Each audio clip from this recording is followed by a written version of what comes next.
Welcome back to 4K Tech. In this video, we're going to show you how to reset your Sonos amp. The first thing you'll want to do is unplug the power cord from the back of the unit. On the back of the unit, you'll notice a button with an infinity sign. This is the button we're going to press and hold until the light on the front of the unit is orange. Now we're going to press and hold that infinity button and then plug in the unit. And we will wait until this light is orange. Once it's orange, we'll release the button and the Sonos amp will have been reset.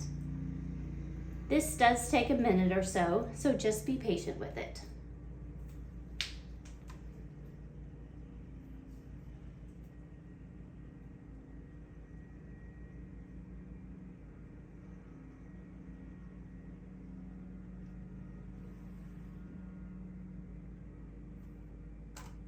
And there we have it. Your Sonos amp is reset.